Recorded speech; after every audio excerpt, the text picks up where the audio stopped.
Hi, and welcome to the Very Good Gardening Podcast. I'm Krista McCoy, teacher by day and gardener by every spare minute of my life, and I'm so excited you're here. Here's something I want you to remember from the very beginning. You don't need a green thumb, you just need to start. Gardening can feel really intimidating, like there's some secret club that you need to be a part of, but I promise there isn't. I started out with red clay, a few seed packets, and a type A personality that had me researching for an entire year before I planted anything. And even then, I had failure after failure. And if you've seen any of my videos, you'll know that I've learned from a lot of those failures, and I want to help you learn from yours. And I want to be very clear, there will be failures, but you just cannot let them get you down. I always say that gardeners kill the most plants because it's very true. Every gardener, no matter how experienced they are, has a crop that just doesn't grow. For me, this year, that was pumpkins. I really missed my big pumpkins in my garden this year, but sometimes it happens and there was nothing I could do about it. The important thing is to keep planting and to keep learning. So today we're talking about how you can learn to grow your first garden. So whether you have a big backyard, a small plot of land, or some containers on a patio, you can grow food and you can grow it well. In this episode, I'll walk you through the 5 major things you need to know before you plant anything. So grab a cup of coffee and a notebook and let's dig in. Get it?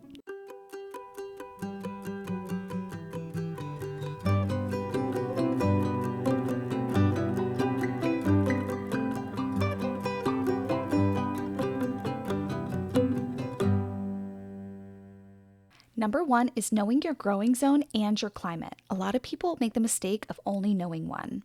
A lot of people only know their growing zone and then they tend to fail because they're comparing one growing zone to another. But climate is a huge factor in what you can and cannot grow and when to grow it. Let's take, for instance, my growing zone 7B in Central Maryland. 7B tells me what my average low temps are and what plants are most likely to survive as annuals or perennials in my zone. It is not tried and true. Just because something says that it can survive in a zone as low as 7 does not mean that it will. And it doesn't mean that it will thrive in zone 7 either. That doesn't mean that I won't try, because I will always try to grow something if it says that it's anywhere near my zone. But I never get upset because a plant does need certain conditions and sometimes my area just doesn't have them. Your zone does not mean your weather or your climate. And even then, your property is going to have certain microclimates that will determine whether crops can survive in one part of your yard versus another. For instance, my property is on a small slope, so those beds that are at the bottom of the slope, they're going to get a frost before the ones at the top. And my garden that's close to the house is going to get residual heat from the house because the sun is going to hit the siding and it's going to warm up the garden faster. And as the sun is traveling in the sky, I know that the afternoon sun is going to be really harsh on one side of my garden, but it's not going to be too bad on another side. But these are things that I'm aware of after years of gardening in this space. And what's interesting, my next door neighbor, who happens to be my father-in-law, doesn't have to deal with a lot of these issues. But we have the same overall weather conditions. This is why it's really important to talk to your neighbors before you garden. Ask them if the weather conditions are really what it says online. I know that if I look up Central Maryland Zone 7B, it'll say that we have mild winters. Now, some of our winters can be mild, but anyone that's lived in Central Maryland knows that sometimes we can get a lot of snow. And sometimes we deal with ice and below 0 temperatures, and wind chill that can get well below 0.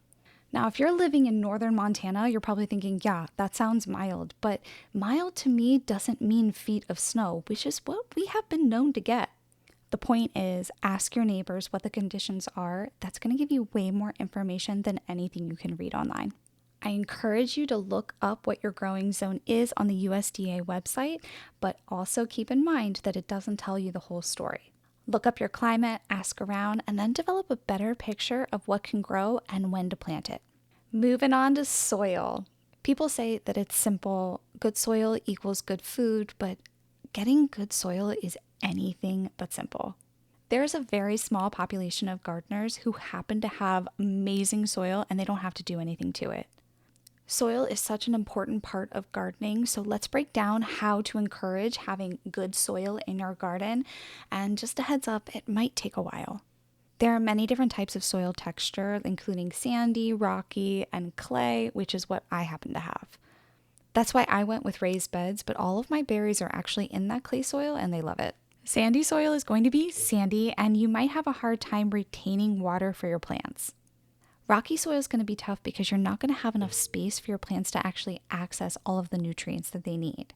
And clay soil is going to have the opposite problems from sandy soil because it's going to contain too much moisture, and that can be a really bad time for your plants. Once you figure out what kind of soil you have, then you can use countermeasures to help encourage your soil be the best it can be.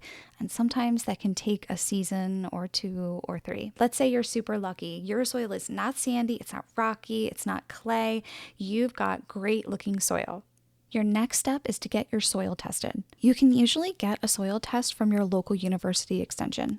That test is going to show you what macronutrients like nitrogen, phosphorus, and potassium are in your soil, and it will also tell you what micronutrients like magnesium are in your soil. There are lots of things you can incorporate into your soil, like blood meal and bone meal, that will add those nutrients into your soil. However, you don't want to add anything until you know what your soil is lacking. And then there are some plants like legumes that will add nitrogen into your soil after they've been planted. So legumes would be peas, beans, peanuts. I'll always plant heavy feeders like watermelon or garlic into beds that had legumes in them previously because they will feed off the nitrogen that was left behind. And then there's compost. Compost is going to have to be an episode all by itself because there's so much to learn when it comes to compost. But compost can really be a game changer when it comes to your garden. I encourage you to start a compost if you can, and if you can't, I encourage you to find compost somewhere in your local community. As I said before, my natural soil is red clay, so most of my garden is raised beds. In my raised beds, I will have compost, vermiculite, peat moss, or coconut coir, whichever one I can find. Adding soil into my raised beds helps me control what my plants are growing in and helps amend the soil underneath the beds. I've been gardening in these beds for so long that it's starting to turn my red clay soil into really great stuff underneath my beds. So the next time that someone tells you that gardening is just planting a seed in your soil in your backyard, you can tell them, hey, it's not that simple. Let's talk about basic plant needs. Everyone knows that plants need water and sun in order to grow. But funny enough, not all plants need soil. But if you're trying to grow in your backyard garden, you're going to need that soil. But first, let's talk about sunlight. Different plants have different sunlight needs. Some plants require at least 6 hours of full sun every day, and others can thrive in a little bit of shade. And some seed packets will say that the plant likes full sun, but that doesn't tell the full story. For instance, peppers. Peppers do love full sun when they are fully grown. Once my pepper plants reach maturity, they love sun all day, every day. They would like it if it was never nighttime. However, when they are little, they can be very, very wimpy. When I first put my pepper seedlings out, they need to be in the shade most of the day. How do I know this? Well, my first year of growing peppers from seed, I put them out into the garden because they needed full sun. I hardened them off just like I was told to, and I put them in the full sun, and they died. That's when I learned that small pepper plants, they like to be introduced to the sun a lot longer than other kinds of seedlings. So we put the shade cloths up and then we wait until they have grown to a proper size and then wean them off the shade. They are such babies. And another gardener might experience something completely different, but I will not risk my poor pepper seedling babies dying of sun scorch ever again. There are some cool weather crops that can actually thrive in a shadier area. When I say a shadier spot, I mean that some parts of the day it will be shady, but then other parts the sun will be shining directly on those plants. Crops that in my experience can handle a shadier spot might be lettuce, radishes, or carrots. We've talked about how some plants don't need soil, and we've talked about how some plants can survive without full sun during the day. However, no plant can survive without water. Some plants like my cactuses behind me, they don't need as much water as my pineapple plant right here, but everybody needs water. Plants like consistency more than a schedule. You're probably thinking that means the same thing, but it doesn't. Watering on a schedule can be detrimental to your plants, especially if they are outside. You want to water your plants based on their specific needs at that specific time and not when it's convenient for you. As somebody who is type A, that was a really hard thing for me to learn. I wanted everything to be on a schedule. However, a drought, a sunny day, a rainy day, a storm can throw off how much water your plant is intaking. That's why it's really important that before you water, you check the soil at the base of the plant. This is probably going to upset some people, but I don't recommend getting a water moisture monitor or whatever it is that you call it. I don't recommend that because I want you to get used to knowing what it feels like when a plant needs water and what it feels like when a plant does not need water. Get used to sticking your finger about an inch into the soil at the base of the plant. When your finger comes out, if there's still soil on your finger, then do not water. However, if your finger comes out clean, you might want to consider what kind of plant it is and whether or not it needs water. There is a difference between how I water my tomatoes versus how I water my peppers. Peppers don't mind being a little dry. They do mind having what's called wet feet. So when it comes to my peppers, I let them show me on the outside that they need water before I water them. They're gonna look a little wimpy, they're gonna look a little sad, but then when you water them, they'll be perfectly fine. Peppers are very dramatic plants. But my tomatoes, I never want them to look like that. If I stick my finger in and I notice that it is dry, I am watering that plant immediately. This is why it's really important to know what your plant's needs are before watering as well. Now, this is a hard lesson that every single gardener learns at some point. Overwatering is a lot harder to fix than underwatering. If a plant is thirsty, you give it water. If a plant is overwatered, your options are limited. If the plant is small, you can take the plant out of the soil, try to get as much of that waterlogged soil off of the roots as possible, and then plant it again and not give it any water until it shows that it needs it. But if it is a bigger plant that's established in the soil and you've overwatered it, it's really, really hard. This has absolutely happened to me, and I always find that I really struggle with when to water again. It's a very hard thing for you as the gardener and the plant to overcome, so if you can avoid overwatering, I highly suggest that you do that. Now let's talk spacing.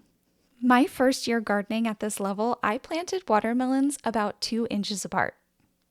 You heard me. They did not do very well. Watermelons are very heavy feeders and they immediately died. I think one of them was like kind of trying to climb this very makeshift trellis that I had made. I was like, I want my watermelons to climb. And I had these thin bamboo sticks that I was going to grow watermelon on. Needless to say, I figured out that watermelon need quite a bit more space than 2 inches. But I also learned that there are some plants that you can crowd and they don't mind. I found that snap peas don't mind having multiple plants around one pole. And bush beans can be really crowded and they don't care at all. But plants like tomatoes and carrots and other root crops, they don't like their neighbors to be too close to them. And to be honest, same. Some people say the cucumbers, they don't mind being too close together, but I have found that when I spread my cucumber plants out farther, the more prolific they are. Other people will say that you can heavily plant radishes and you don't need to thin them, but again, I have not found that to be the case. My thinned out radishes usually do better than the ones that I don't. Some people say that you want to plant a head of lettuce a lot farther apart, whereas I just scatter some seeds and some of them are right next to each other. My lettuce does perfectly fine. How did I learn all of this information? Trial and error. These are things you're going to learn as you go. So again, start your garden so that you can learn those lessons now. So now that you know you're going to start, what are you going to grow? This is the number one question that I ask. What's the best plant for a beginner gardener? And my answer is always the same, and no one ever likes it. Grow what you are going to eat. If you love tomatoes, grow tomatoes. You're going to be out in the garden checking every single day, sometimes multiple times a day, to see what is new on your tomato plants. If you do not like radishes, don't grow radishes. Yes, I find that radishes are easy to grow. However, my family really likes radishes. And I say that they're easy to grow, and yet I could not grow them this fall. The harlequin bug just totally took out my patch of radishes, which, again, I'm an experienced gardener, and look at that. I couldn't even grow radishes this fall. A lot of people say that peppers are really hard to grow, and yet my peppers have always done really well in my garden because I am obsessed with them. At the smallest thing going wrong, I am out there trying to figure out how to fix it. That being said, if I were to pick the 4 easiest crops to grow in my garden, I would choose lettuce, bush beans, radishes, and garlic. Now that I have said that, there are going to be so many gardeners saying, I've never gotten lettuce to grow, I've never been successful with bush beans, and garlic never grows in my area. And there are so many factors that make that true for those gardeners, which is why I'm so hesitant to say what the easiest crop to grow is. Those are the easiest for me, and they are not the easiest for everyone. Some people say that tomatoes are super easy to grow, and I have not found that to be the case. I can grow tomatoes now, but I really struggled with tomatoes for at least 2 years before I was like, oh, I've got a good bumper crop here. And when thinking about what to grow, you want to consider your space. Those of you that have containers, you can grow just about anything, but you have to be really creative in how you grow those things. If you want to grow watermelon out of a container, that's awesome. Consider that that watermelon plant is going to climb everywhere outside of that container. If you're growing a vine like a pole bean, make sure that you have some kind of trellis that it can climb up. But really, it all comes down to what you are going to eat. And remember, whatever you choose to grow, focus on the success and not perfection. If you only get 1 bean out of your bush bean plant, show that bean to everyone you know. You better believe that I showed the whole world when I first grew a radish. The radish was this big, it was picked way too early, and yet I was super proud. Gardening is the process, not the end product. Enjoy the growing process, and then that harvest will be all that much sweeter. I know you've heard me say it a bunch of times already, but just start your garden. So what are you going to do this week? Are you going to buy seeds? Are you going to plan out your space? Are you going to dig a hole and plant a plant? You're most likely not doing that last one if you are in the northern hemisphere. However, maybe you're gardening inside. Right now, I encourage you to make a plan. What are you going to grow? How are you going to grow it? Where are you going to grow it? Too many people don't start gardening because of the fear of failure, but failing is a really big part of gardening. When a plant dies, record everything you can remember about that plant's experience. That way you can learn from your mistakes and try again. If it's a quick growing crop, maybe you have enough time left in the season to try again right away. But this time you're more likely to succeed because you have that knowledge. But failing is critical to learning how to succeed in the garden. Once you wrap your head around that, you'll have a lot more fun out there. Remember that gardening isn't about perfection, it's about participation. It's about showing up and trying again. So that's it, the 5 major things you need to know when starting a garden. So start your garden and watch what happens. Pretty soon you'll be one of those people who's bragging about how your tomato plants have true leaves. And honestly, you'll learn more from one season digging in the dirt than you will from watching 100 YouTube videos. If this episode inspired you to start planting a garden, I'd love to hear about it. You can find me on Instagram, TikTok, and YouTube at Very Good Gardening. I have a 4th Wall account if you're interested in buying a gardening t-shirt or a mug.